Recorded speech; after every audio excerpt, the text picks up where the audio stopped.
The book of Judges. So remember, after Joshua led the tribes of Israel into the promised land, he called them to be faithful to their covenant with God by obeying the commands of the Torah. And if they do this, they will show all the other nations what God is like. So Judges begins with the death of Joshua and basically tells the story of Israel's total failure. The book's name comes from the type of leaders Israel had in this period. Before they had any kings, the tribes were all governed by these judges. Now, don't think of a courtroom. These were regional, political, military leaders, more like a tribal chieftain. And you need to be warned, the book of Judges is very disturbing and violent. It tells the tragic tale of Israel's moral corruption, of its bad leadership, and basically how they become no different than the Canaanites. But this sad story is also meant to generate hope for the future, and you can see this in how the book's designed. There's a large introduction that sets the stage for Israel's failure as they don't drive out the remaining Canaanites. Then the large main section of the book has stories about the growing corruption of Israel's judges, and the progression here shows how Israel's leaders go from pretty good to okay to bad to worse. The concluding section is really disturbing and shows the corruption of the people of Israel as a whole. So let's dive in and we can explore each part a bit more. The opening section begins with the tribes of Israel in their territories in the Promised Land. And while Joshua defeated some key Canaanite towns, there was still a lot of land to be taken and lots of Canaanites living in those areas. And so chapter 1 gives a long list of Canaanite groups and towns that Israel just failed to drive out from the land. Now, remember, the whole point of driving out the Canaanites was to avoid their moral corruption and their way of worshiping the gods through child sacrifice. God had called Israel to be a holy people, and that does not happen. Chapter 2 describes how Israel just moved in alongside the Canaanites and adopted all their cultural and religious practices. And it's right here that the story stops. For nearly a whole chapter, the narrator gives us an overview of everything that's about to happen in the body of the book. This part of Israel's history, the narrator says, was a series of cycles moving in a downward spiral. So Israel became like the Canaanites, and so they would sin against God. So God would allow them to be conquered and oppressed by the Canaanites, and eventually the Israelites would see the error of their ways and repent. So God would raise up a deliverer, a judge from among Israel who would defeat the enemy and bring about an era of peace. But eventually Israel would sin again, and it would all start over. This cycle provides the literary design and flow for the next main section of the book. It gets repeated for each of the 6 main judges whose stories are told here. Now, the stories of the first 3 judges, Othniel, Ehud, and Deborah, they are epic adventures. They're also extremely bloody stories.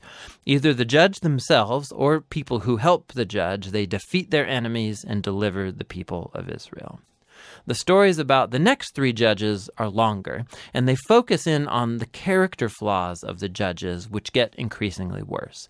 So Gideon, he begins pretty well. He's a coward of a man, but he eventually comes to trust that God can save Israel through him. And so he defeats a huge army of Midianites with only 300 men carrying torches and clay pots. But Gideon has a nasty temper, and he murders a bunch of fellow Israelites for not helping him in his battle. And then it all goes downhill from there. He makes an idol from the gold that he won in his battles. And then after he dies, all Israel worships the idol as a god, and the cycle begins again. The next main judge is Jephthah, who's something of a mafia thug living up in the hills. And when things get really bad for Israel, the elders come to him begging for his help.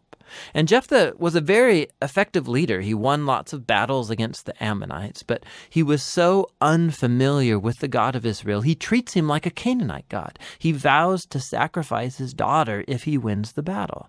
This tragic story, it shows just how far Israel has fallen. They no longer know the character of their own God, which leads to murder and to false worship. The last judge, Samson, is by far the worst. His life began full of promise, but he has no regard for the God of Israel. He was promiscuous, violent, and arrogant. He did win brutally strategic victories over the Philistines, but only at the expense of his own integrity, and his life ends in a violent rush of mass murder. Now, a quick note here. You'll notice a repeated theme in the main section of the book, that at key moments, God's Spirit will empower each of these judges to accomplish these great acts of deliverance. Now, the fact that God uses these really screwed up people doesn't mean he endorses all or even any of their decisions. God is committed first and foremost to saving his people, but all he has to work with is these corrupt leaders. And so work with them he does. This whole section is designed to show just how bad things have gotten. You can't even tell the Israelites and the Canaanites apart anymore, and that's just the leaders. The final section shows Israel as a whole hitting bottom. There are two tragic stories here, and they are not for the faint of heart. They're structured by this key line that gets repeated 4 times at the close of the book. In those days, Israel had no king, and everyone did what was right in their own eyes. The first story is about an Israelite named Micah who builds a private temple to an idol, and that gets plundered by a private army sent from the tribe of Dan. So they come and they steal everything, and then they go and burn down the peaceful city of Laish and murder all of its inhabitants. It's a horrifying story. When Israel forgets its God, might makes right. The final story of the book is even worse. It's a shocking tale of sexual abuse and violence, which all leads to Israel's first civil war. It's very disturbing. And that's the point. These stories are meant to serve as a warning. Israel's descent into self-destruction is the result of turning away from the God who loves them and saved them out of slavery in Egypt. And now Israel needs to be delivered again from themselves.